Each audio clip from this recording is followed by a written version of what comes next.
Hello बच्चे लोग, कैसे हैं आप लोग। होप करती हूँ सब अच्छे होंगे, बढ़िया होंगे, स्वस्थ होंगे और मस्त होंगे। ठीक है। तो हम बात कर रहे थे सोशल रिस्पॉन्सिबिलिटी के बारे में। किसकी सोशल रिस्पॉन्सिबिलिटी? बिजनेस की सोशल रिस्पॉन्सिबिलिटी। बिजनेस का मेन पर्पस तो प्रॉफिट अर्न करना होता है, पर इसका मतलब ये नहीं है कि हम प्रॉफिट अर्न करने के चक्कर में कुछ रिस्पॉन्सिबिलिटीज़ को भूल जाएंगे। ठीक है। तो बिजनेस की भी सोशल रिस्पॉन्सिबिलिटीज़ होती है, तो उसके बारे में कॉन्सेप्ट का मैंने अलग वीडियो बनाया था जो आपने देखा होगा। अगर नहीं देखा है तो पहले उसे देख लो ताकि आपको समझ आ जाए कि बिजनेस की सोशल रिस्पॉन्सिबिलिटी क्या होती है। आज के वीडियो में हम बात करेंगे कि सोशल रिस्पॉन्सिबिलिटी के फेवर में और सोशल रिस्पॉन्सिबिलिटी के अगेंस्ट में कौन कौन से फैक्टर्स हो सकते हैं। एज अ बिजनेसमैन हम कौन कौन से टॉपिक रख सकते हैं, तो उससे रिलेटेड आज हम स्टडी करेंगे कि सोशल रिस्पॉन्सिबिलिटी क्यों पूरी करनी चाहिए और क्यों पूरी हम नहीं कर सकते हैं। दोनों बातों के बारे में स्टडी करेंगे और कंपैरिजन करके देखेंगे कि फेवर में क्या बातें हैं और अगेंस्ट में क्या बातें हैं। ओके,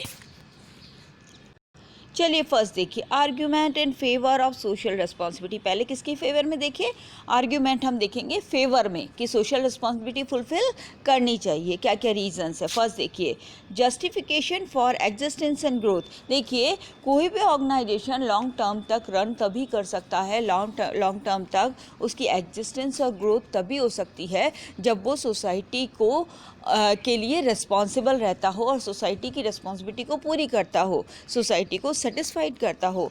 आप सोसाइटी को डिससेटिस्फाइड करके कभी भी सक्सेसफुल नहीं हो सकते। हाँ, वन टाइम हो सकते हो, शॉर्ट टर्म पीरियड के लिए हो सकते हो, पर लॉन्ग टर्म एग्जिस्टेंस के लिए और कंटिन्यूस ग्रोथ के लिए आपको क्या करना पड़ेगा? सोशल रिस्पॉन्सिबिलिटी पूरी करनी पड़ेगी। सोसाइटी को गुड प्रोडक्ट अवेलेबल कराना, एनवायरमेंट का ध्यान रखना, पोल्यूशन फ्री वर्क करना, कंज्यूमर के वेलफेयर के लिए वर्क करना, सोसाइटी के वेलफेयर के लिए वर्क करना, ये सब रिक्वायर्ड है। ठीक है।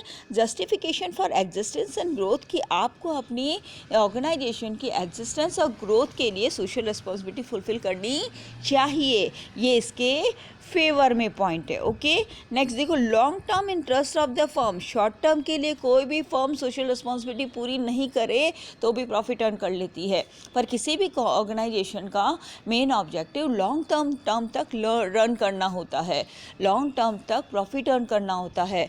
और आप शॉर्ट टर्म के लिए तो रह सकते हो अगर सोशल रिस्पॉन्सिबिलिटी पूरा नहीं करोगे, सोसाइटी को सेटिस्फाइड नहीं करोगे, पर लॉन्ग टर्म तक आपका टिके रहना पॉसिबल नहीं है। आप लॉन्ग टर्म तक तभी टिके रह सकते हो, तभी सोसाइटी आपके प्रोडक्ट्स परचेज करेगी, सोसाइटी आपको रिसोर्सेज अवेलेबल कराएगी, सोसाइटी आपको रिसोर्सेज टाइम टू टाइम देगी। ठीक है, वो तभी देगी जब आप लॉन्ग टर्म तक उनके सोशल रिस्पॉन्सिबिलिटी को पूरा करते हैं। सो दैट अगर आप लॉन्ग टर्म तक सर्वाइव करना चाहते हैं तो भी आपको सोशल रिस्पॉन्सिबिलिटीज़ फुलफिल करनी चाहिए। Long-term interest of a business enterprise is to achieve long-term goals which are possible only if the business organization take care of interest of all stakeholders. Stakeholder कौन होते हैं? जो भी organization से related groups हैं, that is called stakeholder. These stakeholders are in the form of shareholder हो सकते हैं, उसमें डिबेंचर होल्डर हो सकते हैं, मनी लैंडर जो आपको लोन प्रोवाइड करवा रहे हैं, आपके एम्प्लॉयज़, गवर्नमेंट एजेंसीज, और इस तरीके से कंज्यूमर वगैरह सब क्या है? स्टेक होल्डर्स है। तो जब तक आप अपने स्टेक होल्डर्स के इंटरेस्ट का ध्यान नहीं रखते, आप लॉन्ग टर्म रन नहीं कर सकते। सो दैट सेकेंड आर्ग्यूमेंट जो हमारा है फेवर में, वो है कि लॉन्ग टर्म इंटरेस्ट के लिए भी हमें सोशल रिस्पॉन्सिबिलिटीज फुलफिल करनी चाहिए। नेक्स्ट देखो, अवॉइडेंस ऑफ गवर्नमेंट रेगुलेशन। देखिए, अगर आप सोशल रिस्पॉन्सिबिलिटी पूरी नहीं करते हैं, कंज्यूमर्स को एक्सप्लॉइट करते हैं, अपने एम्प्लॉयज़ को एक्सप्लॉइट करते हैं, अनफेयर ट्रेड करते हैं, ऐसा कुछ ट्रीटमेंट करते हैं जिससे एनवायरनमेंट पॉल्यूट होता है, मतलब ऐसा कोई भी काम करते हैं जिससे सोशल रिस्पॉन्सिबिलिटी पूरी नहीं होती है, तो गवर्नमेंट आपके ऑर्गेनाइजेशन में इंटरफेयर करने लग जाएगी और हो सकता है आपके बिजनेस को बंद भी करवा दे। ठीक है, रोक भी दे। ठीक है, आप पे कई सारे बैन भी लगा दे, काफ़ी सारे रूल्स रेगुलेशंस भी लगा दे। तो अगर आपको गवर्नमेंट के रूल रेगुलेशन से बचना है, अवॉइडेंस चाहिए, तो भी आपको सोशल रिस्पॉन्सिबिलिटी पूरी करनी चाहिए। Okay, government is responsible to think about the betterment of the society. If business organization do not care about their obligation towards the society and think how to increase their profit by hook and crook का मतलब है जैसे और तैसे, चाहे उसके लिए गलत काम भी करना पड़े, बस अपना प्रॉफिट इंक्रीज करना है. The government comes under obligation to frame new laws and amendment existing law in favor of general public. तो ऐसा करने पर ऑर्गेनाइजेशन लॉज के थ्रू इस बिजनेस को ऐसी एक्टिविटी करने से रोक सकता है जो सोसाइटी के फेवर में नहीं है. सो दैट अगर बिजनेस ऑर्गेनाइजेशन को गवर्नमेंट के रेगुलेशन से बचना है, अवॉइडेंस चाहिए, तो भी उसे सोशल रिस्पॉन्सिबिलिटी फुलफिल करनी चाहिए. नेक्स्ट देखो, मेंटेनेंस ऑफ सोसाइटी. सोसाइटी को मेंटेन करना भी बहुत ज़रूरी है टाइम टू टाइम, क्योंकि सोसाइटी ही आपको सब कुछ अवेलेबल करा रही है.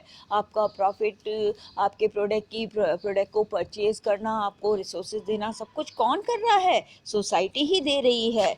Some business organization use and exploit the natural resources of mass scale production to earn huge amount of profit. ठीक है, रिसोर्सेज को मिसयूज़ करते हैं, वेस्टेज करते हैं, ठीक है, बहुत ज़्यादा एक्सप्लॉइट करते हैं. What the society expects from such business organization is that in addition to achieving the multiple objective, they should not forget about the society in which they operate. इसीलिए उन्हें सोसाइटी के वेलफेयर को कभी नहीं भूलना चाहिए जिसके बीच में रहकर वो काम कर रहे हैं. कोई भी ऑर्गेनाइजेशन सोसाइटी से कम्प्लीटली बाहर आइसोलेटेड होके नहीं रह सकता है, इसीलिए उसे सोसाइटी को मेंटेन करके रखना पड़ेगा. यानी जो चीज़ें सोसाइटी सही मानती है उन चीज़ों को उसे फॉलो करना पड़ेगा. तो इन चीज़ों को फॉलो करने के लिए भी सोशल रिस्पॉन्सिबिलिटी फुलफिल करनी पड़ेगी, करनी चाहिए. ओके, नेक्स्ट देखो, availability of resources with business. Business को रिसोर्सेज कौन देता है? सोसाइटी देती है. लेबर कहाँ से आता है? सोसाइटी से आता है. रिसोर्सेज कहाँ से आते हैं? सोसाइटी से आते हैं. कैपिटल कहाँ से आती है? सोसाइटी देती है. ठीक है, सारे लोग ही तो देते हैं ये सब चीज़ें. तो इसीलिए availability of resources with business, business को time to time resources available कैसे होंगे अगर वो सोशल रिस्पॉन्सिबिलिटी पूरी नहीं करता है और सोसाइटी को एक्सप्लॉइट करता है, कंज्यूमर को एक्सप्लॉइट करता है, एम्प्लॉय को एक्सप्लॉइट करता है, तो सोसाइटी उसे रिसोर्सेज देना बंद कर देगी. लेबर वहाँ पर वर्क करना बंद कर देगा, वहाँ पर उसको रॉ मटेरियल मिलना बंद हो जाएगा. इसका मतलब क्या हुआ कि अगर आप सोशल रिस्पॉन्सिबिलिटी पूरी नहीं करते हो तो आपको रिसोर्सेज अवेलेबल नहीं हो पाएंगे. So that continue availability of resources के लिए भी रिक्वायर्ड है कि वो क्या करे? सोशल रिस्पॉन्सिबिलिटी को फुलफिल करे. ओके, नेक्स्ट देखो, कन्वर्टिंग प्रॉब्लम्स इनटू अपॉर्चुनिटीज़. देखिए, एक बिजनेसमैन होता है, वो क्या करता है? वो जो प्रॉब्लम्स होती है सोसाइटी की, उसको एज अ अपॉर्चुनिटी यूज़ करता है और सोसाइटी के प्रॉब्लम को सॉल्व करके और उससे सॉल्यूशन निकाल करके और क्या करता है? वो अपने प्रॉफिट अर्निंग करता है. तो एक प्रॉब्लम्स को वो अपने लिए अपॉर्चुनिटी बना सकता है. सो दैट उसको सोशल रिस्पॉन्सिबिलिटी पूरी करनी चाहिए कि सोसाइटी को अगर किसी तरीके की प्रॉब्लम आ रही है, कंज्यूमर को कोई न्यू प्रोडक्ट चाहिए, सोसाइटी को कोई नया इन्वेंशन चाहिए, नया आइडिया चाहिए, तो इस नया आइडिया यानी कुछ प्रॉब्लम सॉल्व करने के लिए जो सोल्यूशन बिजनेसमैन निकालता है उसके थ्रू प्रॉफिट अर्निंग भी कर सकता है वो. ठीक है, तो सोसाइटी उसे वो प्रॉब्लम देती है जिसको वो अपॉर्चुनिटी में कन्वर्ट कर सकता है और प्रॉफिट अर्निंग कर सकता है. Business environment consists of opportunities as well as constraint. Opportunities come in the form of opening of new areas, product demanded by customer, availability of new technology, etc. And constant are in the form of economic condition, government rules, regulation, customs, availability of labor and other factors, etc. तो इस तरीके से आप किसी भी businessman के सामने environment में बहुत सारी चीज़ें आती है, बहुत सारी प्रॉब्लम्स आती है जिसको वो अपॉर्चुनिटी के तौर पे यूज़ कर सकता है. तो वो सोसाइटी की प्रॉब्लम्स को अपने लिए अपॉर्चुनिटी बना सकता है. सो दैट भी उसको क्या करना चाहिए? सोशल रिस्पॉन्सिबिलिटी फुलफिल करनी चाहिए. नेक्स्ट देखो, better environment for doing business. अगर उसको अच्छा एनवायरनमेंट चाहिए सोसाइटी से बिज़नेस करने के लिए, यानी सोसाइटी उसका विरोध नहीं करती हो, उसके अपोजिट नहीं जाती हो, उसके इंस्टीट्यूशन को बंद करने के लिए बोलती हो, या उसके प्रोडक्ट को बैन करने के लिए बोलती हो, या कहती हो कि इस कंपनी के फेवर में नहीं रहना है, अगर ऐसी चीज़ें होती है तो किसी भी ऑर्गेनाइजेशन को फेवरेबल एनवायरनमेंट नहीं मिलेगा अपने बिज़नेस को प्रॉपरली रन करने के लिए। तो अगर आपको बिज़नेस रन करने के लिए एक बहुत अच्छा एनवायरनमेंट चाहिए तो भी आपको सोशल रिस्पॉन्सिबिलिटी फुलफिल करनी चाहिए। Success of a business environment also gets affected with the problems of the society itself. The business organization have to come forward understand the problem of society and find the solutions. Otherwise, they may face a situation when its own survival is endangered due to enormous social illness. अगर वो खुद society के welfare के लिए नहीं सोचेंगे, solutions नहीं ढूंढेंगे प्रॉब्लम के लिए, तो थोड़े दिनों बाद सोसाइटी ही उनके लिए प्रॉब्लम बन जाएगी, सोसाइटी ही इनका बायकॉट कर देगी। ओके, सो बेटर एनवायरनमेंट के लिए भी रिक्वायर्ड है कि वो सोशल रिस्पॉन्सिबिलिटी को फुलफिल करे। ठीक है, ये तो चलो हमने देखे argument in favour of social responsibility कि सोशल रिस्पॉन्सिबिलिटी फुलफिल क्यों करनी चाहिए किसी भी बिजनेस को, क्या रीजंस है ऐसे, कौन से ऐसे आर्ग्यूमेंट्स हैं जिनके थ्रू हम कह सकते हैं कि सोशल रिस्पॉन्सिबिलिटी फुलफिल होनी चाहिए। अब आगे हम स्टडी करते हैं अगेंस्ट में कि सोशल रिस्पॉन्सिबिलिटी के अगेंस्ट में ऐसी कौन कौन से फैक्टर्स है जो हम कहते हैं कि हम इस वजह से सोशल रिस्पॉन्सिबिलिटी फुलफिल नहीं कर सकते। चलिए देखिए, argument against social responsibility, social responsibility के अगेंस्ट में आर्ग्यूमेंट देखते हैं। First, violation of profit maximization objective. अगर हम बिजनेसमैन के नाते बात कर रहे हैं, ठीक है, तो हम बिजनेसमैन के नाते या बिजनेस के नाते सोच के देखो, अगर हम सोशल रिस्पॉन्सिबिलिटी ही पूरी करने लग जाएंगे तो हमारा प्रॉफिट मैक्सिमाइजेशन वाला ऑब्जेक्टिव तो कभी पूरा होगा ही नहीं। तो फर्स्ट आर्ग्यूमेंट क्या कहता है कि अगेंस्ट में जो फर्स्ट आर्ग्यूमेंट है वो ये कहता है कि सोशल रिस्पॉन्सिबिलिटी पूरी करने के कारण हम अपने प्रॉफिट मैक्सिमाइजेशन के ऑब्जेक्टिव को अचीव नहीं कर पाएंगे। Every business organization is run with the purpose of earning more and more profit. It is argued that if business organization keep on concentration on the society problem, it will cost them a lot and their very purpose would be defeated. अगर वो social problems को solve करने में ही लग जाएंगे तो वो अपने बिजनेस ऑर्गेनाइजेशन के मेन ऑब्जेक्टिव यानी प्रॉफिट अर्निंग का काम पूरा नहीं कर पाएंगे। तो हमारा फर्स्ट आर्ग्यूमेंट क्या हुआ कि हम अगर सोशल रिस्पॉन्सिबिलिटी पूरी करने लग जाएंगे तो हम प्रॉफिट अर्निंग नहीं कर पाएंगे या प्रॉफिट अर्निंग को मैक्सिमाइज नहीं कर पाएंगे। सेकेंड देखो, burden on consumer. Burden on consumer, देखिए बिजनेस ऑर्गेनाइजेशन जो भी सोसाइटी के वेलफेयर के लिए एक्सपेंड करता है, खर्च करता है, कुछ भी अगर इन्वेस्ट करता है तो उसे घूम फिर के किससे वसूल करता है? कंज्यूमर से ही वसूल करता है। कैसे?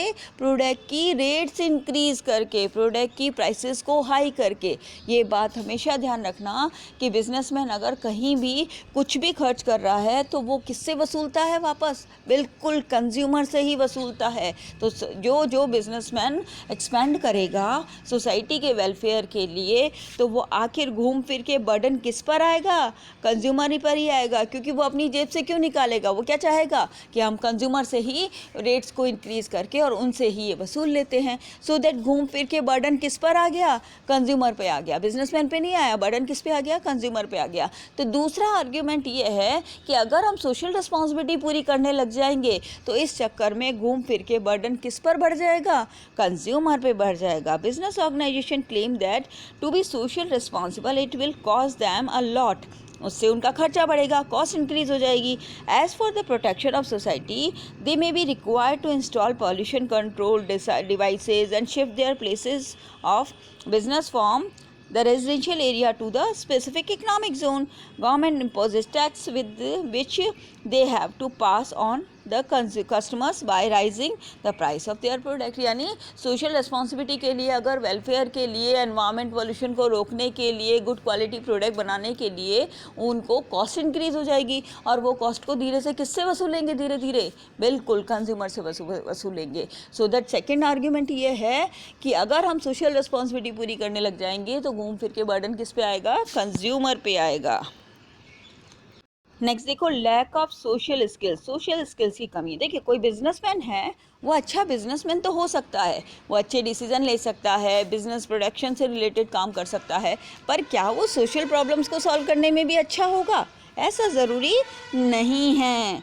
As the business organization are most run by the professionals who are supposed to have detail and good knowledge regarding how to handle the different situation in their business world, but the employees of such organization may not be have required skill for handling the social problems. उनको social problem solve करना नहीं आता, वो business problem business situations को handle करना जानते हैं पर social problems को handle करना नहीं जानते हैं। so that ये argument आता है against में कि एक businessman business की situation को तो अच्छे से handle कर सकता है पर social problems को handle करना उसे अच्छे से नहीं आता है, इसलिए भी वो सोशल रिस्पॉन्सिबिलिटी फुलफिल नहीं कर पाते हैं। नेक्स्ट देखो, lack of broad public support, public के सपोर्ट भी नहीं मिल पाता। अगर बिजनेस ऑर्गेनाइजेशन कुछ सोसाइटी के लिए करना भी चाहे तो वो नहीं कर पाता क्योंकि उसको पब्लिक का सपोर्ट नहीं मिल पाता है। ओके, तो देखो it may also be possible that on one side the business organization may be thinking and doing certain activities in the favor of member of the society, but on the other hand the member of society may take it as interference in their personal lives and the business organization may not able to operate well due to lack of cooperation and public confidence। यानी public support नहीं करती। अगर businessman social problems को solve भी करना चाहे तो public उनको सपोर्ट नहीं करती है और पब्लिक ऐसे सोचती है कि बिजनेस ऑर्गेनाइजेशन उनकी प्राइवेट लाइफ में इंटरफेयर कर रहा है। ठीक है, तो पब्लिक का सपोर्ट नहीं मिलने के कारण भी ये सोशल रिस्पॉन्सिबिलिटी पूरी नहीं कर पाते हैं। तो ये आर्ग्यूमेंट क्या कहता है कि पब्लिक का सपोर्ट नहीं मिलने के कारण भी ये सोशल रिस्पॉन्सिबिलिटी फुलफिल नहीं कर पाते हैं। नेक्स्ट देखो, लैक ऑफ अकाउंटेबिलिटी, कोई जिम्मेदारी नहीं है, किसको जवाब देना है, ऐसा कुछ भी नहीं है। कोई भी रिटर्न में अकाउंटिंग वगैरह करना या किसी को जिम्मेदारी देना या किसी के लिए रिस्पॉन्सिबल होना यहाँ पर ज़रूरी नहीं है। सो दैट बिजनेस को कोई ज़रूरी नहीं है कि वो सोशल रिस्पॉन्सिबिलिटी फुलफिल करे या नहीं करे। Political and representative pursue social goals and are held accountable for their action। देखिए पॉलिटिकल जो रिप्रेजेंटेटिव नेता वगैरह होते हैं उनको तो सोशल रिस्पॉन्सिबिलिटी पूरी करनी होती है और उसके लिए वो अकाउंटेबल भी होते हैं, जिम्मेदार भी होते हैं, उन्हें रिपोर्ट बना के देनी होती है कि उन्होंने क्या क्या किया। Such is not the case with business leaders, business में ऐसा नहीं होता है, उनको कोई रिकॉर्ड बना के देने की रिक्वायरमेंट नहीं होती है। There are no direct lines of social accountability from the business sector to the public, public के लिए सोशल रिस्पॉन्सिबिलिटी से रिलेटेड कोई भी डायरेक्ट लाइन नहीं है कि उनको रिस्पॉन्सिबिलिटी पूरी करनी है या अकाउंटेबिलिटी करनी है। ठीक है, इसीलिए भी ये सोशल रिस्पॉन्सिबिलिटी फुलफिल नहीं करते हैं। बट एक और टर्म दी हुई है इसमें, देखिए, now the provision of companies act 2013 have made mandatory for every company to spend at least 2% of net profit on certain social issue. ये बात नोट कर लेना अपने पास, आपके नोट्स में स्पेशल होनी चाहिए कि अब कंपनीज एक्ट 2013 के अंडर में हर ऑर्गेनाइजेशन को अपने नेट प्रॉफिट का 2% सोशल वेलफेयर में लगाना कंपलसरी है, मैंडेटरी है। ओके, तो अकाउंटेबल होना पड़ेगा। ये बात यहाँ बोली है कि सोशल रिस्पॉन्सिबिलिटी पूरी नहीं कर पाते क्योंकि अकाउंटेबिलिटी है ही नहीं। बट अगर इस टर्म को देखें हम तो अकाउंटेबिलिटी अपने आप बन जाती है क्योंकि कंपनीज एक्ट 2013 के अंडर 2% अपनी नेट प्रॉफिट का 2% सोशल वेलफेयर में लगाना मैंडेटरी है, कंपलसरी है। ठीक है, तो हमने आर्ग्यूमेंट देखे अगेंस्ट में, फेवर में देखे, अगेंस्ट में देखे, दोनों चीज़ों को हमने अच्छे से देखा कि अगर हम सोशल रिस्पॉन्सिबिलिटी फुलफिल करते हैं तो क्या सिचुएशन है और सोशल रिस्पॉन्सिबिलिटी फुलफिल नहीं करते हैं तो उसके क्या आर्ग्यूमेंट है, दोनों को हमने स्टडी किया। अब हम नेक्स्ट वीडियो में ये स्टडी करेंगे कि इन दोनों आर्ग्यूमेंट के बाद रियलिटी क्या है, एक्चुअलिटी क्या है, हमें क्या करना चाहिए और क्या नहीं करना चाहिए और कितना करना चाहिए। ठीक है, तो नेक्स्ट वीडियो में हम reality of social responsibility study करेंगे।